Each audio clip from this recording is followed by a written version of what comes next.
ಇವತ್ತು ನಾವು ಪ್ರಾಚೀನ ಭಾರತದ ಇತಿಹಾಸದ ಬಗ್ಗೆ ಒಂದು ಆಳವಾದ ಅಧ್ಯಯನ ಮಾಡೋಣ. ಅಂದ್ರೆ 3000 ವರ್ಷಗಳ ಹಿಂದೆನೇ ಈಗಿನ ಕಾಲದ ಗಿಗ್ ಎಕಾನಮಿ, ಆಮೇಲೆ ಈ ಕ್ಲೌಡ್ ಸ್ಟೋರೇಜ್ ವ್ಯವಸ್ಥೆ ಎಲ್ಲ ಆಲ್ರೆಡಿ ಚಾಲ್ತಿಯಲ್ಲಿತ್ತು ಅಂತ ಹೇಳಿದ್ರೆ ನಂಬೋಕೆ ಸ್ವಲ್ಪ ಕಷ್ಟ ಆಗ್ಬೋದಲ್ವಾ? ಹೌದು, ಖಂಡಿತ.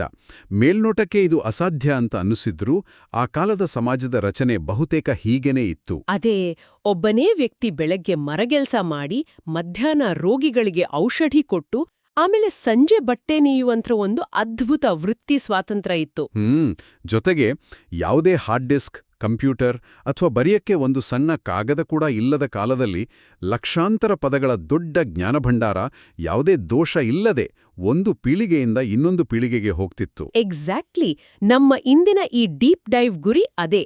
ಮಧ್ಯ ಏಷ್ಯಾದಿಂದ ವಲಸೆ ಬಂದ ಆರ್ಯ ಜನಾಂಗ, ಅವರು ಕಟ್ಟಿದ ಸಂಸ್ಕೃತಿ ಮತ್ತು ಪ್ರಾಚೀನ ಭಾರತದಲ್ಲಿ ಆ ಸರಸ್ವತಿ ನದಿಯಿಂದ ಗಂಗಾ ನದಿಯವರೆಗೆ ನಡೆದ ಒಂದು ಬೃಹತ್ ಸಮಾಜದ ವಿಕಾಸನ ಬಿಡಿಸಿ ನೋಡೋದು.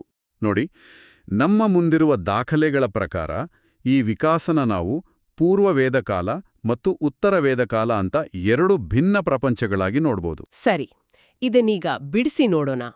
ಈ ಇಡೀ ಕಥೆ ಶುರುವಾಗೋದು ಸರಸ್ವತಿ ನದಿಯ ಬಯಲಲ್ಲಿ. ಆದ್ರೆ ಈ ನದಿ ಎಲ್ಲಿದೆ ಅನ್ನೋದೇ ಒಂದು ದೊಡ್ಡ ಮಿಸ್ಟ್ರಿ ಅಲ್ವಾ?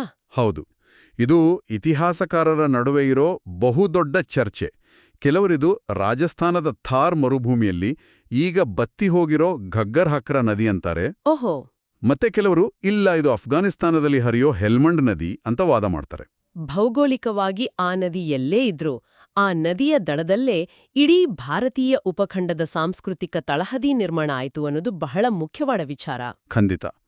ಈ ಸಂಸ್ಕೃತಿನ ಅರ್ಥ ಮಾಡ್ಕೊಡಕ್ಕೆ ನಮ್ಮ ಬಳಿ ಇರೋ ಜ್ಞಾನದ 4 ಪ್ರಮುಖ ಆಧಾರ ಸ್ತಂಭಗಳು ಅಂದ್ರೆ ವೇದಗಳು: ಋಗ್ವೇದ, ಯಜುರ್ವೇದ, ಸಾಮವೇದ ಮತ್ತು ಅಥರ್ವಣವೇದ.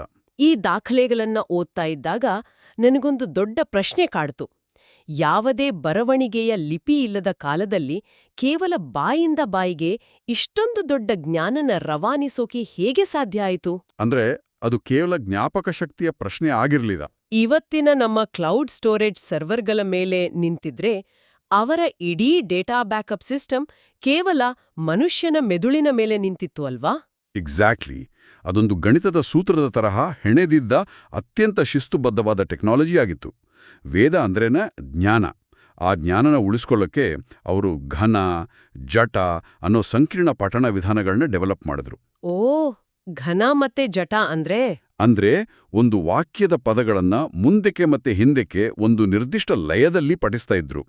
ಇದರಿಂದ ಒಂದು ಸಣ್ಣ ಉಚ್ಚಾರಣೆಯ ದೋಷ ಕೂಡ ಆಗದ ಹಾಗೆ ಜ್ಞಾನನ ಲಾಕ್ ಮಾಡ್ತಿದ್ರು.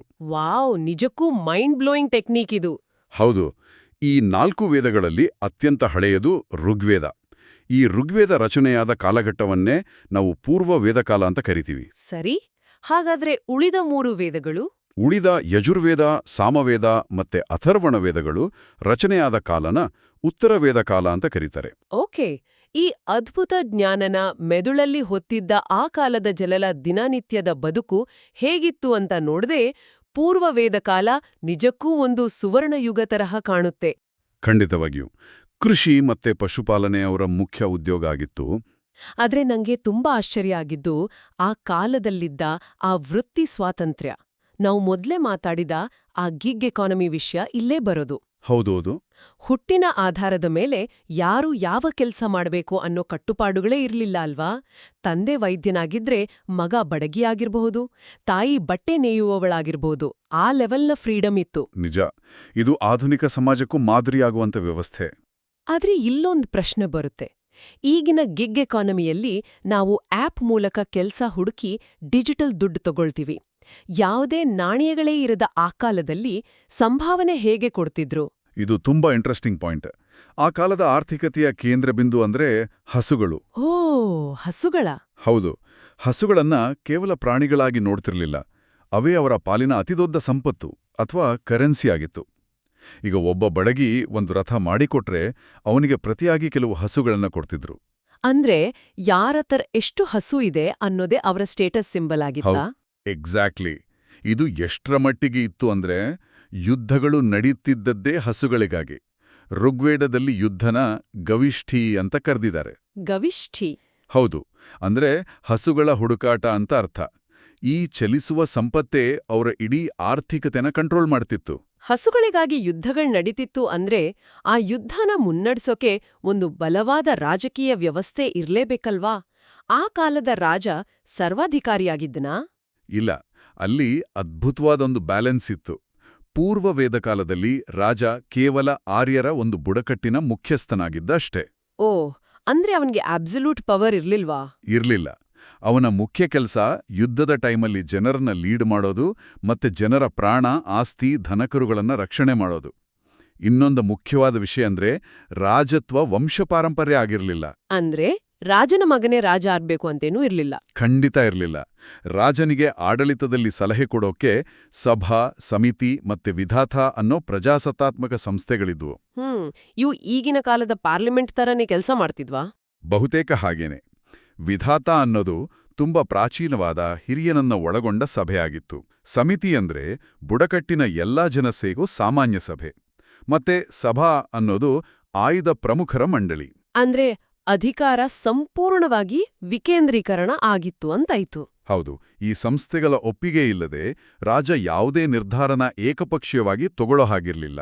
ಇಲ್ಲಿಯೇ ನೋಡಿ ವಿಚಾರ ನಿಜಕ್ಕೂ ರೋಚಕ ಆಗೋದು. ಈ ಪ್ರಜಾಸತ್ತಾತ್ಮಕ ವ್ಯವಸ್ಥೆ ಬರೀ ಪುರುಷರಿಗೆ ಮಾತ್ರ ಸೀಮಿತ ಆಗಿರ್ಲಿಲ್ಲ.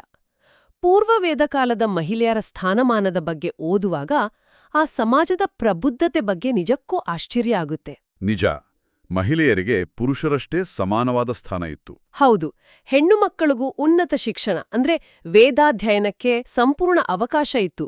ಅವರು ಕೇವಲ ಮನೆಯಲ್ಲೇ ಇರದೆ ರಾಜಕೀಯ ಸಂಸ್ಥೆಗಳಾದ ಸಭಾ ಮತ್ತೆ ವಿಧಾತಗಳಲ್ಲಿ ಆಕ್ಟಿವ್ ಆಗಿ ಭಾಗವಹಿಸ್ತಾ ಇದ್ರು ಅಲ್ವಾ? ಖಂಡಿತ. ಬೌದ್ಧಿಕವಾಗಿ ಮಹಿಳೆಯರು ಪುರುಷರಿಗೆ ಯಾವ ರೀತಿಯಲ್ಲೂ ಕಮ್ಮಿ ಇರಲಿಲ್ಲ. ಋಗ್ವೇದದಲ್ಲಿ ನಾವು ಘೋಷ, ಅಪಾಲ, ಲೋಪಾಮುದ್ರೆ, ಇಂದ್ರಾಣಿ ಹೀಗೆ ಅನೇಕ ಮಹಿಳಾ ವಿದ್ವಾಂಸಿಯರ ಹೆಸರುಗಳನ್ನು ನೋಡಬಹುದು. ಅರೆ, ಅವರೇ ಕೇವಲ ವೇದಗಳನ್ನ ಅಧ್ಯಯನ ಮಾಡಿದ್ದಷ್ಟೇ ಅಲ್ಲ, ಸ್ವತಃ ಅನೇಕ ವೇದಮಂತ್ರಗಳನ್ನ ರಚಿಸಿದ್ರು. ಜೊತೆಗೆ ಬಾಲ್ಯ ವಿವಾಹ, ಸತಿ ಸಹಗಮನದಂತಹ ಯಾವುದೇ ಅನಿಷ್ಟ ಪದ್ಧತಿಗಳು ಆ ಕಾಲದಲ್ಲಿ ಇರಲೇ ಇಲ್ಲ ಅನ್ನೋದು ತುಂಬಾ ಇಂಪಾರ್ಟೆಂಟ್ ಪಾಯಿಂಟ್. ಹೌದು, ಬದಲಾಗಿ ವಿಧವಾ ವಿವಾಹ ಆಚರಣೆಯಲ್ಲಿತ್ತು. ಇದು ಆ ಸಮಾಜದ ಉದಾರವಾದಿ ಚಿಂತನೆಗೆ ಒಂದು ದೊಡ್ಡ ಸಾಕ್ಷಿ. ಆಮೇಲೆ ಅವರ ಧರ್ಮದ ಬಗ್ಗೆ ನೋಡಿದ್ರೆ ಅವರ ಇಡೀ ಬದುಕು ಪ್ರಕೃತಿ ಜೊತೆಗೆ ಬೆಸೆದುಕೊಂಡಿತು. ಅವರು ಇಂದ್ರ, ಸೂರ್ಯ, ಅಗ್ನಿ, ವರುಣನಂತಹ ಪ್ರಕೃತಿ ಶಕ್ತಿಗಳನ್ನ ಆರಾಧನೆ ಮಾಡ್ತಿದ್ರು. ಹೌದು, ಯಾಕಂದ್ರೆ ಅವರ ಇಡೀ ಕೃಷಿ ಮತ್ತು ಪಶುಪಾಲನೆ ಪ್ರಕೃತಿಯ ಬ್ಯಾಲೆನ್ಸ್ ಮೇಲೆನೆ ನಿಂತಿತ್ತು. ಆರಾಧನೆ ಹೆಚ್ಚಾಗಿ ಸರಳವಾದ ಯಜ್ಞಗಳ ಮೂಲಕ ನಡೀತಿತ್ತು. ವೇದಗಳ ಒಂದು ಅತ್ಯುನ್ನತ ಸಂದೇಶನ ನಾವಿಲ್ಲಿ ನೆನಪಿಸ್ಕೊಳ್ಬೇಕು. ಯಾವುದು ಅದು? ಏಕಂ ಸತ್ ವಿಪ್ರಾ ಬಹುಧಾ ವದಂತಿ. ಅಂದ್ರೆ ಸತ್ಯ ಒಂದೇ ಆಗಿದೆ, ಆದರೆ ತಿಳಿದವರು ಅದನ್ನ ಹಲವು ರೀತಿಯಲ್ಲಿ ವರ್ಣಿಸ್ತಾರೆ ಅಂತೆ. ವಾವ್!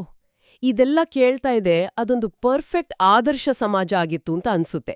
ಸಮಾನತೆ, ಸ್ವಾತಂತ್ರ್ಯ, ವಿಕೇಂದ್ರೀಕೃತ ಅಧಿಕಾರ ಇವೆಲ್ಲ ಇದ್ದ ಸಮಾಜ ಇದ್ದಕ್ಕಿದ್ದಂತೆ ಉತ್ತರವೇದ ಕಾಲದಲ್ಲಿ ಸಂಪೂರ್ಣವಾಗಿ ತಲೆಕೆಳಗಾಗೋಕೆ ಕಾರಣ ಏನು? ಇದಕ್ಕೆ ಮುಖ್ಯ ಕಾರಣ ಭೌಗೋಳಿಕ ವಿಸ್ತರಣೆ ಮತ್ತೆ ವಲಸೆ. ಕೇವಲ ನದಿ ದಾಟಿ ಹೊಸ ಜಾಗಕ್ಕೆ ಹೋದ ತಕ್ಷಣ ಅವರ ಇಡೀ ಜೀವನ ಕ್ರಮ, ಆಲೋಚನಾ ಲಹರಿ ಹೇಗೆ ಬದಲಾಗಿ ಬಿಡ್ತು? ಭೌಗೋಳಿಕ ಬದಲಾವಣೆ ರಾಜಕೀಯ ವ್ಯವಸ್ಥೆಯನ್ನೇ ಬುಡಮೇಲು ಮಾಡುವಷ್ಟು ಪ್ರಭಾವ ಬೀರ್ಬಲ್ದಾ? ಇದನ್ನ ನಾವು ಭೌತಿಕ ಅಗತ್ಯಗಳ ಹಿನ್ನೆಲೆಯಲ್ಲಿ ನೋಡಬೇಕು. ಶತಮಾನಗಳು ಕಳೆದಂತೆ ಸಪ್ತಸಿಂಧು ಪ್ರದೇಶದಲ್ಲಿ ಜನಸಂಖ್ಯೆ ಜಾಸ್ತಿ ಆಯಿತು, ಸಂಪನ್ಮೂಲಗಳ ಕೊರತೆ ಶುರುವಾಯಿತು. ಓಕೆ, ಹಾಗಾಗಿ ಅವರು ಹೊಸ ಜಾಗ ಹುಡುಕೊಂಡು ಹೋದ್ರು. ಹೌದು, ಅವರು ಹಂತ ಹಂತವಾಗಿ ಪೂರ್ವದ ಕಡೆಗೆ ಅಂದ್ರೆ ಗಂಗಾ ಯಮುನಾ ನದಿ ಬಯಲಿಗೆ ವಲಸೆ ಹೋದ್ರು. ಕೆಲವರು ವಿಂಧ್ಯ ಪರ್ವತ ದಾಟಿ ದಕ್ಷಿಣಕ್ಕೂ ಬಂದ್ರು. ಆದರೆ ಇದು ಸುಲಭದ ಕೆಲಸ ಆಗಿರ್ಲಿಲ್ಲ. ಯಾಕೆ? ಗಂಗಾ ಬಯಲು ತುಂಬಾ ಫಲವತ್ತಾದ ಪ್ರದೇಶ ಅಲ್ವಾ? ಫಲವತ್ತಾಗಿತ್ತು, ಆದರೆ ಅದು ದಟ್ಟವಾದ ಕಾಡುಗಳಿಂದ ಆವೃತ ಆಗಿತ್ತು. ಆ ದಟ್ಟ ಕಾಡುಗಳನ್ನ ಕಡಿದು ಅಲ್ಲಿ ಕೃಷಿ ಭೂಮಿ ಮಾಡೋಕೆ ಕಬ್ಬಿಣದ ಕೊಡಲಿಗಳ ಬಳಕೆ ಶುರುವಾಯಿತು.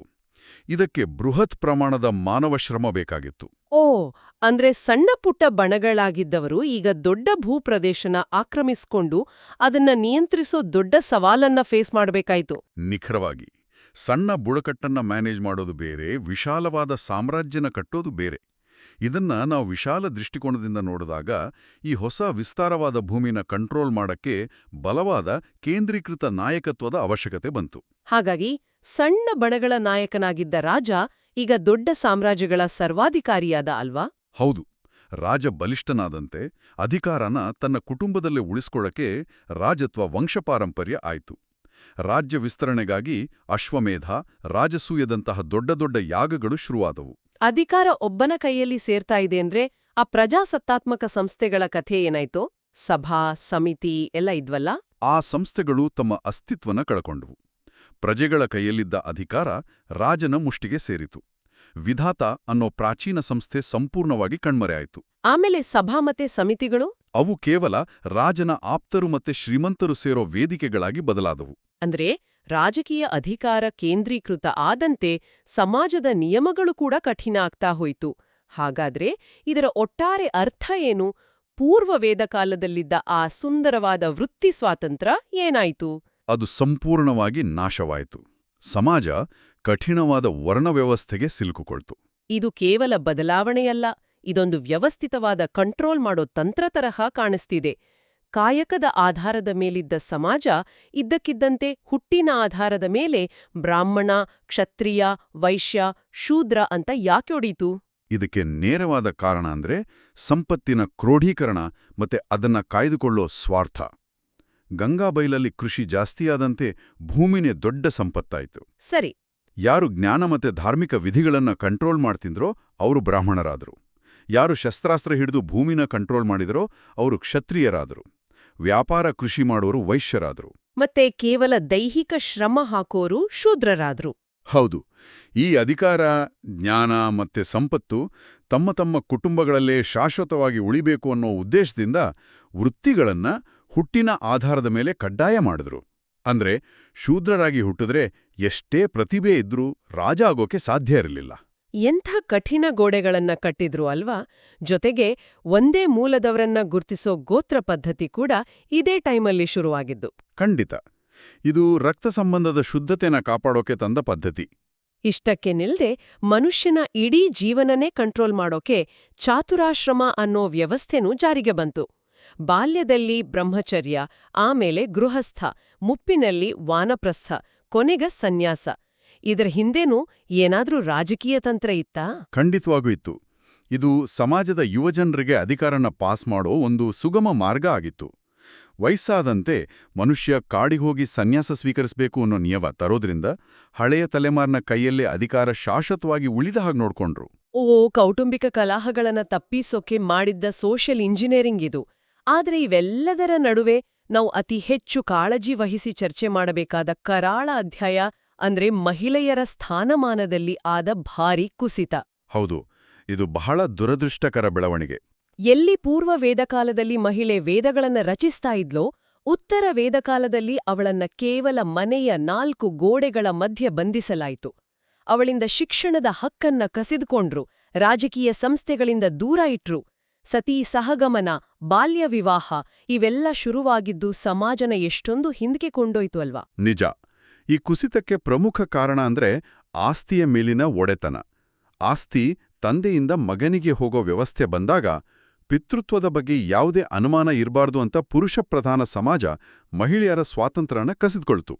ಆಮೇಲೆ ರಾಜಶಾಹಿ ವ್ಯವಸ್ಥೆ ಬೆಳೆದಂತೆ ಮೈತ್ರಿಗಳನ್ನ ಹೆಚ್ಚಿಸ್ಕೊಳ್ಳೋಕೆ ಬಹುಪತ್ನಿತ್ವ ಕೂಡ ರೂಢಿಗೆ ಬಂತು. ಹೌದು, ಧಾರ್ಮಿಕ ವಿಚಾರದಲ್ಲೂ ಇದೇ ರೀತಿಯಾಯಿತು. ಸರಳ ಯಜ್ಞಗಳಿದ್ದ ಜಾಗದಲ್ಲಿ ಕಠಿಣ ಮತ್ತೆ ಸಂಕೀರ್ಣವಾದ ಧಾರ್ಮಿಕ ಆಚರಣೆಗಳು ಜಾರಿಗೆ ಬಂದು ಪುರೋಹಿತಶಾಹಿ ವರ್ಗ ಪ್ರಬಲ ಆಯಿತು. ಒಟ್ಟಾರೆ ಹೇಳ್ಬೇಕು ಅಂದ್ರೆ ಪೂರ್ವ ವೇದಕಾಲದ ಸ್ವಾತಂತ್ರ್ಯ ಮತ್ತು ಉತ್ತರ ವೇದಕಾಲದ ಕಠಿಣ ನಿಯಮಗಳ ನಡುವೆ ಅಜಗಜಾಂತರ ವ್ಯತ್ಯಾಸ ಇದೆ. ಆರ್ಯರು ತಂದ ಮೂಲ ಸಂಸ್ಕೃತಿ ಗಂಗಾಬಯಲು ತಲುಪುವಷ್ಟರಲ್ಲಿ ಕಂಪ್ಲೀಟ್ ಆಗಿ ಬದಲಾಗಿತ್ತು. ಹೌದು, ಆದರೆ ಈ ಆಡಳಿತ, ಧರ್ಮ, ಸಂಘರ್ಷಗಳ ವಿಕಾಸ ಕೇವಲ ಕಥೆಗಳಾಗಿ ಉಳಿಲಿಲ್ಲ. ಇವು ವಾಲ್ಮೀಕಿಯವರ ರಾಮಾಯಣ ಮತ್ತು ವ್ಯಾಸರ ಮಹಾಭಾರತದಂತಹ ಮಹಾಕಾವ್ಯಗಳಾಗಿ ಹೊರಹೊಮ್ಮಿದು. ಓಹ್, ಹೇಗೆ? ಈಗ ಮಹಾಭಾರತ ನೋಡಿ, ಪೂರ್ವ ವೇದಕಾಲದ ಸಣ್ಣ ಗವಿಷ್ಟಿ ಅಂದ್ರೆ ಹಸುಗಳ ಕದನ ವಿರಾಟ ಪರ್ವದಲ್ಲಿ ಕಾಣಿಸುತ್ತೆ. ಅದೇ ಉತ್ತರ ವೇದಕಾಲದ ಸಾಮ್ರಾಜ್ಯ ವಿಸ್ತರಣೆಯ ಹಪಹಪಿ ಕುರುಕ್ಷೇತ್ರ ಯುದ್ಧವಾಗಿ ಕಾಣುತ್ತೆ. ಮಹಿಳೆಯರ ಸ್ಥಾನಮಾನದ ಸಂಘರ್ಷಗಳು ದ್ರೌಪದಿಯ ಪಾತ್ರದಲ್ಲಿ ಅದ್ಭುತವಾಗಿ ಚಿತ್ರಿತ ಆಗಿದೆ. ವಾವ್! ಇವೆಲ್ಲ ಭಾರತೀಯ ಸಾಂಸ್ಕೃತಿಕ ಪರಂಪರೆಯ ತಳಹದಿಯಾಗಿ ಇಂದಿಗೂ ನಮ್ಮ ಜನಜೀವನ, ಸಾಹಿತ್ಯನ ರೂಪಿಸ್ತಾ ಇವೆ. ಈ ಇಡೀ ಪಯಣನ ನೋಡಿದ್ಮೇಲೆ ಕೇಳ್ತಾ ಇರೋ ಎಲ್ಲರಿಗೂ ನನ್ನ ಕಡೆಯಿಂದ ಒಂದು ಆಳವಾದ ಪ್ರಶ್ನೆ. ಖಂಡಿತ, ಹೇಳಿ. ಪೂರ್ವವೇದ ಕಾಲದ ಅತ್ಯಂತ ಶ್ರೇಷ್ಠ ಸಂದೇಶ ಅಂದ್ರೆ ಸತ್ಯ ಒಂದೇ ಆಗಿದೆ, ವಿಶ್ವದ ಎಲ್ಲ ಮೂಲೆಗಳಿಂದಲೂ ಉತ್ತಮ ವಿಚಾರಗಳು ನಮ್ಮತ್ತ ಬರಲಿ ಅನ್ನೋದು. ಆದ್ರೆ ಗಂಗಾ ಯಮುನಾ ಬಯಲಿಗೆ ವಿಸ್ತಾರಗೊಂಡ ಅದೇ ಸಮಾಜ ತನ್ನದೇ ಜನರ ಮೇಲೆ, ಅದರಲ್ಲೂ ಮಹಿಳೆಯರು ಮತ್ತೆ ಶ್ರಮಿಕರ ಮೇಲೆ ಇಷ್ಟೊಂದು ಕಠಿಣ ನಿಯಮಗಳನ್ನ, ಗೋಡೆಗಳನ್ನ ಯಾಕೆ ಕಟ್ಕೊಳ್ತು? ಸಾಮ್ರಾಜ್ಯಗಳ ವಿಸ್ತರಣೆಯ ದಾಹದಲ್ಲಿ ಅವರು ತಮ್ಮದೇ ವೇದಗಳ ಉದಾರವಾದಿ ಜ್ಞಾನನ ಮರ್ತುಬಿಟ್ರಾ? ಅಥವಾ ಇಷ್ಟೊಂದು ದೊಡ್ಡ ಸಮಾಜನ ಹಿಡಿದಿಡೋಕೆ ಅಂತಹ ಕಠಿಣತೆ ಅನಿವಾರ್ಯ ಆಗಿತ್ತಾ? ಈ ಪ್ರಶ್ನೆಯೊಂದಿಗೆ ನಮ್ಮ ಇಂದಿನ ಈ ಆಳ ಅಧ್ಯಯನನ ಮುಗಿಸ್ತಾ ಇದ್ದೀವಿ. ಯೋಚನೆ ಮಾಡಿ.